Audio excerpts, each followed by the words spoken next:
সেনাবাহিনীর রিমান্ডে ভয়ঙ্কর তথ্য দিয়েছেন মেজর মুজাফফর। অবশেষে প্রেসিডেন্ট জিয়াউর রহমানের আসামিদের শাস্তি হতে চলেছে। এর সঙ্গে রয়ের এজেন্টও জড়িত, বাংলাদেশের কিছু প্রভাবশালী নেতাও জড়িত। সমস্ত চাঞ্চল্যকর তথ্য ইতিমধ্যে দিয়ে ফেলেছেন মেজর মুজাফফর। মেজর জিয়ার খুনি মুজাফফর হোসেন প্রভাবশালী কয়েকজন নেতার নাম তিনি ফাঁস করেছেন। ফজলুর রহমানের মতো একজন লোক, একজন মুক্তিযোদ্ধা, তার নাম তিনি ফাঁস করেছেন। তাকে রিমান্ডে দেওয়ার পরে বেরিয়ে এসেছে ভয়ানক তথ্য। পাপ কখনো বাপকেও ছাড়ে না। প্রকৃতির এই চিরন্তন সত্যকে আরো একবার প্রমাণ করে দীর্ঘ ৪৫ বছরের রুদ্ধশ্বাস লুকোচুরির অবসান ঘটল। নিজের আসল পরিচয় ধুয়ে মুছে ছদ্মবেশের আড়ালে ইতিহাসের নৃশংসতম এক অধ্যায়কে চাপা দিতে চেয়েছিলেন। এই খুনের পেছনের আসল রহস্য জানলে আপনার গায়ের লোম খাড়া হয়ে যাবে। কেন জিয়াউর রহমান হত্যাকাণ্ডের ঠিক ১৩ দিন আগে দেশে ফিরেছিলেন শেখ হাসিনা? এটা কি শুধুই কাকতালীয় ঘটনা, নাকি এর পিছনে লুকিয়ে ছিল শেখ হাসিনাকে ক্ষমতায় বসানোর এক সুগভীর আন্তর্জাতিক ব্লুপ্রিন্ট? আলহামদুলিল্লাহ ভাই, আলহামদুলিল্লাহ। আজকে এমন খুশির খবর দেব যেই খুশির খবর বাঙালি জাতি ৫৪ বছরেও পায় নাই। সেই খুশির খবর দিব। ষড়যন্ত্রকারী যত বড় গভীর ষড়যন্ত্রই করুক না কেন এবং তার পেছনে যত বড় শক্তিশালী রাষ্ট্র ও ব্যক্তির হাত থাক না কেন, শেষ পর্যন্ত তাদেরকে পরাজিত হতে হয়। সেটা আরো একবার প্রমাণিত হয়ে গেল। আমরা মূলত ফজলুর রহমানকে ছাত্রলীগের সাবেক সভাপতি হিসেবে চিনি, আওয়ামী লীগের সাবেক এমপি হিসেবে চিনি। আমরা এনাকে মন্ত্রণালয়ের দায়িত্বের বাইরে ভারতীয় দালাল হিসেবে চিনি। আমরা এনাকে আধিপত্যবাদের দালাল হিসেবে চিনি। বর্তমান সরকারের এমপি ফজু পাগলা অন রেকর্ডে বলতেছে জুলাই একটা মেটিকুলাস ডিজাইন ছিল। মনি বলতেছে জুলাই মেটিকুলাস ডিজাইন, যারা ডিজিএফ এর চর এবং ভারতের মানে পেইড এজেন্ট। আসসালামু আলাইকুম। আপনারা জানেন যে জিয়ার হত্যাকারীকে দীর্ঘ ৪৫ বছর পর গ্রেফতার করেছে বাংলাদেশের গোয়েন্দা সংস্থা। এরপর তাকে রিমান্ডে নিয়ে গিয়ে এমন কিছু থেরাপি দিয়েছে যে কারণে জিয়া হত্যার মূল হোতাদের নাম প্রকাশ করতে শুরু করেছে। যে নাম প্রকাশের পর থেকেই বাংলাদেশের রাজনীতিতে তোলপাড় সৃষ্টি হয়ে গিয়েছে। যা নিয়ে ভিডিওর শুরুতেই আপনারা বেশ কিছু ভিডিওর অংশ বিশেষ ইতিমধ্যেই দেখেছেন। মূলত আজকের এই ভিডিওটিতে সেই সকল ভিডিওর বিস্তারিত আলোচনা দেখতে পারবেন। ভিডিওর শুরুতেই যে সকল ভিডিও দেখেছেন তা থেকে হয়তো ইতিমধ্যেই আন্দাজ করতে পেরেছেন আজকের এই ভিডিওটি কতটুকু গুরুত্বপূর্ণ হতে চলেছে। অতএব চলুন কথা না বাড়িয়ে একটি লাইক দিয়ে সম্পূর্ণ ভিডিওটি দেখে আসি। ৪৫ বছরের নিখুঁত আত্মগোপন, নেই কোনো স্থির চিত্র, নেই কোনো সুনির্দিষ্ট ঠিকানা বা ব্যাংক অ্যাকাউন্টের হদিশ। অথচ ৪ দশকেরও বেশি সময় ধরে দেশের ইতিহাসের সবচেয়ে বড় একটি হত্যাকাণ্ডের আসামিকে ধরা যাচ্ছিল না। কিন্তু এই দীর্ঘ অদৃশ্য দেয়াল নিমেষেই ভেঙে পড়ল আধুনিক প্রযুক্তির কাছে। একটি ছোট্ট ডিজিটাল ফুটপ্রিন্ট, একটি সাধারণ ফোন কল আর সাবেক এক গোয়েন্দা প্রধানের মোবাইল ফোন, এই তিনের সমন্বয়ে উন্মোচিত হলো বাংলাদেশের ইতিহাসের সবচেয়ে বড় এবং চাঞ্চল্যকর রহস্য। ৪৫ বছর আগে যিনি স্বাধীন দেশের একজন রাষ্ট্রপ্রধানকে চিরতরে বিদায় করার নৈপথ্যে কাজ করেছিলেন, তিনি কি এবার বর্তমান প্রধানমন্ত্রীকে সরিয়ে দিতে নতুন কোনো মাস্টার প্ল্যান নিয়ে মাঠে নেমেছিলেন? আর এই ভয়ঙ্কর মিশনে তার খুঁটির জোর কোথায় ছিল? বিদেশি গোয়েন্দা সংস্থা নাকি ক্ষমতাচ্যুত কোনো স্বৈরাচার? আজ আমরা বিশ্লেষণ করব কিভাবে সাইবার ফরেন্সিকের জালে আটকা পড়লেন মেজর মুজাফফর, আর কি ছিল তার এই নতুন ঢাকা মিশনের আসল উদ্দেশ্য। ঘটনার শুরুটা একটু পেছনে থেকে করা যাক। আন্তর্জাতিক অপরাধ ট্রাইব্যুনালের একটি মামলায় গত মার্চ মাসে গ্রেফতার হন সামরিক গোয়েন্দা সংস্থা ডিজিএফআই এর সাবেক প্রধান মাসুদ উদ্দিন চৌধুরী। গ্রেফতারের পর স্বাভাবিক আইনি প্রক্রিয়ার অংশ হিসেবেই তার ব্যক্তিগত মোবাইল ফোনটি জব্দ করে আইনশৃঙ্খলা রক্ষাকারী বাহিনী। এরপর সেই মোবাইল ফোনের ফরেন্সিক ডাটা অ্যানালাইসিস করতে গিয়েই তদন্ত কর্মকর্তাদের চোখ রীতিমতো কপালে ওঠে। বেরিয়ে আসে এমন এক চাঞ্চল্যকর তথ্য যা পুরো দেশের পলিটিক্যাল এবং ইন্টেলিজেন্স ল্যান্ডস্কেপকে কাঁপিয়ে দেওয়ার জন্য যথেষ্ট। ফরেন্সিক ল্যাবে মাসুদ উদ্দিন চৌধুরীর ফোনের ডাটা রিকভারি করার পর গোয়েন্দারা একটি অদ্ভুত প্যাটার্ন লক্ষ্য করেন। তার কল লিস্ট এবং মেসেজিং অ্যাপগুলোতে জন্ডো নামের একটি ছদ্মনামেই কন্ট্যাক্ট থেকে নিয়মিত যোগাযোগ করা হতো। বিশ্লেষণে দেখা গেছে গত 2 বছর ধরে এই জন্ডো নামের রহস্যময় ব্যক্তির সাথে মাসুদের অত্যন্ত নিবিড় যোগাযোগ ছিল। বিষয়টি আরও সন্দেহজনক হয়ে ওঠে যখন মাসুদের গ্রেফতারের পরেও এই জন্ডো থেমে থাকেনি। যে মাসুদের ব্যক্তিগত সহকারী ফারুকের সাথেও নিয়মিত যোগাযোগ রক্ষা করে চলছিল। কিন্তু কে এই জন্ডো? কেনই বা সে একজন সাবেক ইন্টেলিজেন্স চিফের সাথে এত গোপন কোড ব্যবহার করে কথা বলতো? গোয়েন্দারা সর্বাধুনিক ওপেন সোর্স ইন্টেলিজেন্স এবং সিআইডির অ্যানালাইসিসের মাধ্যমে অবশেষে নিশ্চিত হন যে এই জন্ডো আর কেউ নন, তিনি হলেন ৪৫ বছর ধরে ফেরার থাকা সেই মেজর মুজাফফর। ফরেন্সিকের বিশেষজ্ঞদের বিশ্লেষণ অনুযায়ী মুজাফফর বিদেশি বিভিন্ন থার্ড পার্টির অ্যাপ্লিকেশন যেমন হোয়াটসঅ্যাপ এবং ভাইবারের অত্যন্ত সিক্রেট কিছু গ্রুপ ব্যবহার করতেন। গ্রুপগুলো ছিল সম্পূর্ণ বেনামি এবং সেখানে বিক্ষিপ্ত কিছু ইংরেজি কোড ব্যবহার করা হতো। কিন্তু ডিজিটাল দুনিয়ায় অপরাধীরা যতই সতর্ক হোক না কেন, টেলিকম অপারেটরদের অ্যান্ডিং সাইট থেকে এক্সপোর্ট করা ডাটা কখনো মিথ্যা বলে না। এই কল ডাটা রেকর্ড বা সিডিআর এর মধ্যে কেবল ভয়েস কলই ছিল না, এর সাথে এসএমএস, কন্টেন্ট, ভৌগোলিক অবস্থান, বিটিএস টাওয়ারের সিগন্যাল এবং অফলাইন অনলাইন মুভমেন্ট অত্যন্ত পুঙ্খানুপুঙ্খভাবে উঠে আসে। আর এই সূত্র ধরেই সিআইডি খুঁজে পায় সেই মেজরের মেয়েকে, যিনি একটি টেলিকম কোম্পানিতে কর্মরত ছিলেন। তার মেয়েকে অনুসরণ করেই শেষ পর্যন্ত গোয়েন্দারা পৌঁছে যান মেজর মোজাফফরের গোপন আস্তানা পর্যন্ত। এই গ্রেফতারের ঐতিহাসিক গুরুত্ব বুঝতে হলে আমাদের ফিরে যেতে হবে 1981 সালের 30 মে। চট্টগ্রামের সার্কিট হাউসে ঘটে যায় বাংলাদেশের ইতিহাসের সবচেয়ে মর্মান্তিক ট্র্যাজেডি। তৎকালীন রাষ্ট্রপতি জিয়াউর রহমানের সেই আকস্মিক হত্যাকাণ্ড পুরো দেশকে এক গভীর শূন্যতার দিকে ঠেলে দিয়েছিল। সেই কালো রাতে সার্কিট হাউসের রাষ্ট্রপতির খুব কাছেই অবস্থান করছিলেন এই মেজর মোজাফফর। তিনি ওই হত্যা মামলার 6 নম্বর আসামি ছিলেন, কিন্তু পরবর্তীতে সামরিক আদালতে বিচার প্রক্রিয়া শুরু হওয়ার ঠিক আগেই অত্যন্ত সুকৌশলে তিনি গায়েব হয়ে যান। দীর্ঘ 45 বছর পর সেই পলাতক মোজাফফর আজ ঠিকই সেনা হেফাজতে বন্দী। তবে গোয়েন্দাদের অবাক করেছে মোজাফফরের সাইবার আচরণের অদ্ভুত পরিবর্তন। বিশ্লেষণে দেখা গেছে বিগত ফ্যাসিবাদী সরকারের আমলে মোজাফফর এবং মাসুদের মধ্যকার যোগাযোগটি ছিল অনেকটাই ওপেন। তারা এতটাই ওভার কনফিডেন্স ছিলেন যে কেবল অনলাইন অ্যাপেই নয়, জেনারেল লাইন টেলিফোনেও তারা নিয়মিত কথা বলতেন। তৎকালীন প্রশাসনের ছত্রছায়ায় তারা নিজেদের ধরা ছোঁয়ার বাইরে মনে করতেন। কিন্তু 5ই আগস্টের রাজনৈতিক পট পরিবর্তনের পর তাদের সেই সাইবার আচরণ পুরোপুরি বদলে যায়। মোজাফফর যখন নিজের ডিজিটাল আইডেন্টিটি লুকাতে হাই অ্যান্ড ভিপিএন ব্যবহার করতে শুরু করেন এবং ছদ্মনামের আড়ালে পুরোপুরি হাইড হয়ে যাওয়ার চেষ্টা করেন, কিন্তু ততদিনে যা ক্ষতি হওয়ার তা হয়ে গেছে।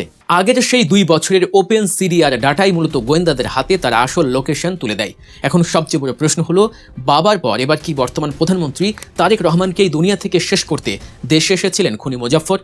2026 সালে নির্বাচনের পর দেশের রাজনৈতিক মানচিত্র সম্পূর্ণ পাল্টে যায়। প্রধানমন্ত্রী হিসেবে তারেক রহমানের স্বদেশ প্রত্যাবর্তন এক নতুন যুগের সূচনা করে। কিন্তু এত বিপুল জনপ্রিয়তার পরেও একটি অদৃশ্য বিপদের কালো ছায়া যেন প্রতিনিয়ত তাড়া করে বেড়াচ্ছিল এই নেতৃত্বকে। অতি সম্প্রতি এলডিপির চেয়ারম্যান কর্নেল অবসরপ্রাপ্ত অলি আহমেদ প্রকাশ্যেই জনসভায় অত্যন্ত কড়া ভাষায় একটি শঙ্কা প্রকাশ করেছিলেন। তিনি স্পষ্টভাবেই জানিয়েছিলেন, যে কোনো মুহূর্তে বর্তমান প্রধানমন্ত্রীকে চিরতরে সরিয়ে দেওয়ার একটি গভীর ষড়যন্ত্র চলছে। ক্ষমতার স্বার্থে তিনি প্রধানমন্ত্রীকে ঢাকার বাইরে রাত্রি যাপন করতেও কঠোরভাবে নিষেধ করেছিলেন। কর্নেল অলির এই বিস্ফোরক সতর্কতার ঠিক পরপরই ডিবির জালে ধরা পড়েন মেজর মোজাফফর। এই 2 ঘটনার কাকতালীয় টাইমিং প্রমাণ করে যে পর্দার আড়ালে এক বিশাল এলিমিনেশন প্রজেক্ট বা সরিয়ে দেওয়ার মিশন অত্যন্ত নীরবে কাজ করে যাচ্ছিল। গোয়েন্দা নথির চরম দাবি অনুযায়ী একটি সুনির্দিষ্ট অ্যাসাইনমেন্ট নিয়েই দেশে ফিরেছিলেন এই মোজাফফর। তার মূল উদ্দেশ্য ছিল যে কোনো মূল্যে প্রধানমন্ত্রী তারেক রহমানকে সরিয়ে গোটা দেশে এক ভয়াবহ বিশৃঙ্খলা এবং ইমার্জেন্সি বা জরুরি অবস্থার সৃষ্টি করা। আর এই মাস্টার প্ল্যান বাস্তবায়নের ডেডলাইন নির্ধারণ করা হয়েছিল আগামী ডিসেম্বরের আগেই। এই ডেডলাইনের পেছনের কারণটাও বেশ স্পষ্ট। ভারতে বসে ক্ষমতাচ্যুত স্বৈরাচার শেখ হাসিনা কিছুদিন আগেই ঘোষণা দিয়েছিলেন যে তিনি আগামী ডিসেম্বরের মধ্যেই দেশে ফিরছেন। অর্থাৎ ভেতরের প্লটটি ছিল অত্যন্ত সুনিপুণ। দেশের ভেতরে থাকা স্লিপার সেল তাদের চূড়ান্ত মিশন সফল করবে, আর সেই বিশৃঙ্খলার সুযোগ কাজে লাগিয়েই পতিত স্বৈরাচার এবং তার দোসররা পুনরায় ক্ষমতা দখলের রাজকীয় মঞ্চে অবতীর্ণ হবে। এটি ছিল মূলত একটি কোঅর্ডিনেটেড স্টেট ক্যাপচার বা রাষ্ট্র দখলের সুপরিকল্পিত জাল।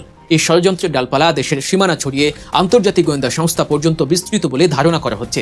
তারেক রহমান ক্ষমতায় আসার পর থেকেই দক্ষিণ এশিয়ার ভূ রাজনীতিতে এক বিশাল ভূমিকম্প তৈরি হয়েছে।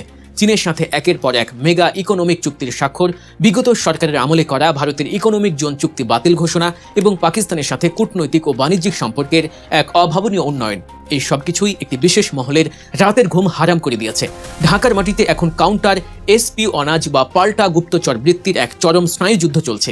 ওপর বাংলার বিশেষ গোয়েন্দা সংস্থার এজেন্টরা যখন তৎপর হওয়ার চেষ্টা করছে, ঠিক তখনই কাউন্টার ইন্টেলিজেন্স হিসেবে পাকিস্তানের অত্যন্ত শক্তিশালী গোয়েন্দা সংস্থা আইএসআই পর্দার আড়ালে চরম অ্যাক্টিভ ভূমিকা পালন করছে বলে আন্তর্জাতিক বিশ্লেষকরা মনে করছেন। আর এই 2 পরাশক্তির চরম গোয়েন্দা যুদ্ধের মধ্যেই ফসকে যায় প্রতিপক্ষের পুরো চাল। তাদের বিশেষভাবে ট্রেনিং প্রাপ্ত এই স্লিপার সেল মোজাফফর শেষ পর্যন্ত ডিবির অত্যন্ত নিখুঁত আধুনিক ফরেন্সিক ফাঁদে ধরা পড়ে যান। 45 বছর ধরে আইনের চোখ ফাঁকি দিয়ে চলা একজন দাগী আসামি, যাকে খুঁজে বের করা এক প্রকার অসম্ভব বলেই মনে হচ্ছিল, তাকে হঠাৎ করে খুঁজে পাওয়ার পেছনে যদি কোনো আন্তর্জাতিক কাউন্টার ইন্টেলিজেন্সের বিশেষ সিগন্যাল বা সহায়তা না থাকতো, তবে কোনোভাবেই তা এত দ্রুত সম্ভব হতো না। মোজাফফরের এই পতন প্রমাণ করেছে ষড়যন্ত্রের জাল যতই গভীর হোক না কেন, সার্বভৌমত্বের ঢাল তার চেয়েও অনেক বেশি শক্তিশালী। আগামী দিনের গভীর তদন্ত এবং আইনি প্রক্রিয়ার মাধ্যমে এই স্লিপার সেলের আরও কতগুলো জট খোলে, এখন পুরো দেশের নজর সেদিকেই। গুরুত্বপূর্ণ সংবাদটি হচ্ছে জিয়া হত্যার সাথে জড়িত একজন মেজর মুজাফফর, তিনি এর 2 দিন আগে ঢাকার টিউএসএস ক্যান্টনমেন্ট থেকে তাকে গ্রেপ্তার করা হয়েছে। অর্থাৎ 1981 সালে 30 মের পর এই প্রথম 77 বছর বয়সে তিনি গ্রেপ্তার হলেন। তিনি আত্মগোপন করেছিলেন এবং পালিয়ে গিয়েছিলেন। ওই সময় জিয়া হত্যার পরে যাদের বিচার করা হলো, সেই সময় ছিল চট্টগ্রামের 24তম পদাতিক ডিভিশনের জিওসি মেজর জেনারেল মঞ্জুর এবং তার সাথে যারা ছিলেন এরকম 20 জনের বিচার করা হয়েছে। জেনারেল মঞ্জুরকে সেনাবাহিনী থেকে পুলিশ থেকে সেনাবাহিনী হস্তান্তর করার পরে নেওয়ার সময় মাঝপথে তাকে গুলি করা হয়, তাকে হত্যা করা হয়। এরপরে যাদের বিচার করা হয়, বিচার করা 13 জনকে ফাঁসি দেওয়া হয়, কেউ পালিয়ে যান এবং অন্যদেরকে শাস্তি দেওয়া হয় বিভিন্ন মেয়াদে। এর মধ্যে লেফটেন্যান্ট মসলিউদ্দিন, যে ব্রিগেডিয়ার জেনারেল মহসিনের আপন ছোট ভাই ছিলেন, তিনি 7 বছর জেল কেটেছেন, তারপর তিনি মুক্তি লাভ করেন। এখন প্রশ্ন হচ্ছে, এত বছর পরে তিনি গ্রেপ্তার করা হলো, তিনি পালিয়েছিলেন, তিনি কি কারণে বিভিন্ন জায়গায় পালিয়ে থাকার পরও বিদেশে ছিলেন, দেশে এসে অবস্থান করলেন, একবার চিন্তা করেন নেই যে কোনো মুহূর্তেই তিনি সন্দেহ লিস্টে ছিলেন, অ্যারেস্ট হতে পারেন, হয়তো অতটা ভাবেন নেই। সবচেয়ে গুরুত্বপূর্ণ হলো জিয়া হত্যার সাথে যে তিনটি দল যুক্ত ছিল। এই দ্বিতীয় দল দায়িত্বে ছিলেন কর্নেল মতিউর রহমান, তার সাথে ছিলেন মেজর মুজাফফর, লেফটেন্যান্ট মসলিউদ্দিন, এবং জিয়াউর রহমানকে যিনি গুলি করেছেন তিনি কর্নেল মতিউর রহমান। এখন সবারই বিচার হয়েছে, কেউ হয়তো কারো মৃত্যুদণ্ড দেওয়া হয়েছে। এই মৃত্যুদণ্ড নিয়েও কিন্তু কথাবার্তা আছে। ওই সময় ক্ষমতা ছিলেন হোসেন মোহাম্মদ এরশাদ। ওই সময় জিয়াউর রহমান হত্যার পরপরই রাষ্ট্রপতির দায়িত্ব নেন ভাইস প্রেসিডেন্ট সাত্তার, তিনি অস্থায়ী রাষ্ট্রপতি হিসেবে দায়িত্ব নেন, এবং ওই সময় সেনাবাহিনীর প্রধান ছিলেন লেফটেন্যান্ট জেনারেল হোসেন মোহাম্মদ এরশাদ। সেনাবাহিনীর আওতায় বিচারটা করা হয় এবং সমস্ত কিছু হোসেন মোহাম্মদ এরশাদের সরাসরি নিয়ন্ত্রণে করা হয়। এটি হচ্ছে সবচেয়ে গুরুত্বপূর্ণ জিনিস। কারণ ওই সময় যে বিচারটা হয়েছিল, সেই বিচার নিয়েও কিন্তু অনেক কথাবার্তা আছে, এবং হাসিনা সরকার মঞ্জুর হত্যা মামলায় বিভিন্ন কারণে হোসেন মোহাম্মদ এরশাদকে ভয়ভীতিতে রাখতেন, এবং এই কারণে হোসেন কথা বলতে পারতেন না। এই রায়টি চূড়ান্ত পর্যায়ে কিন্তু হয়নি, পেন্ডিং আছে। এখন হোসেন মোহাম্মদ এরশাদ তো নাই, দেশ তো নাই, মারা গেছেন তিনি। এখন প্রশ্ন হলো, জিয়া হত্যার পরে দীর্ঘদিন ক্ষমতা থাকার পরে যে জাতীয় পার্টি হোসেন মোহাম্মদ এরশাদ, খালেদা জিয়া ক্ষমতা আসলেন 91 সাল, 96 পর্যন্ত আসলেন, এরপর 2001 থেকে 6 সাল পর্যন্ত তিনি ক্ষমতা ছিলেন। ওই সময় কিন্তু জিয়া হত্যা নিয়ে কোনো কথাবার্তা হয়নি, এবং বিভিন্ন দল, বিভিন্ন গোষ্ঠী বা বিভিন্ন বুদ্ধিজীবীরা এই প্রশ্ন তুলেছিলেন যে কেন বিএনপি বিচার করছে। হয়তো কোনো কারণ ছিল, কিন্তু জিয়া হত্যা নিয়ে কিন্তু আমরা দেখেছি সামরিক কায়দা বিচার হয়েছে। এটার সাথে যে রাজনৈতিক ব্যক্তি জড়িত আছেন কি নাই বলা হয়নি। কিন্তু আমরা জানি জিয়াউর রহমানের সাথে ওই সময় সার্কিট হাউসে ছিলেন বীর চৌধুরী, পার্টির মহাসচিব, তিনি কিন্তু সকালে হতে বেরিয়ে গেলেন। এখন তার কি ভূমিকা ছিল কি ছিল না, এই রাজনৈতিক প্রশ্নগুলো এসে যায়, কিন্তু আরো কোনো ব্যক্তিটা ছিল কিনা এসে যায়, কিন্তু এখন কিছুই কিন্তু সুরাহা হয়নি। অর্থাৎ জিয়া হত্যার যে একদিকটা, একটা রাজনীতিক দিক, একটা হচ্ছে সামরিক দিক।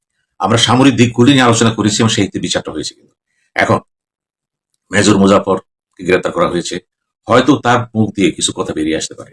এই বিশদ ব্যাখ্যাটা আমরা পেয়েছি বিখ্যাত সাংবাদিক ম্যাস কারেন হাসের কাছ থেকে। তার একটা বাংলাদেশ লেগেসি অফ ব্লাড, এই যে কথাটাকে আসছে, অনেকগুলো বই প্রস্তাব প্রকাশিত হয়েছে। জিয়া হত্যা নিয়ে কিন্তু অনেকে বিভিন্ন ভাবে রর কথা দেখে এসেছে, বিভিন্ন জায়গাতে এসেছে, কিন্তু ছিল কিনা জানা কথা না। একইভাবে বঙ্গবন্ধু হত্যার সাথেও কিন্তু অনেকে রডকে জড়িয়ে চেষ্টা করেছিলেন।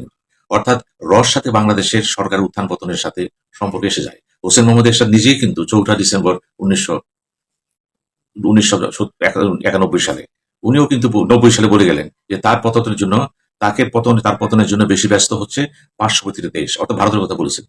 এই যে প্রেক্ষাপট, বাংলাদেশকে নেতৃত্ব শূন্য করা এবং বিভিন্নভাবে ভারত তার নিজস্ব লোকজন যদি তার মনোভূত না হয় তার পরিবর্তন করা, এই ঘটনা কিন্তু চলে আসছে।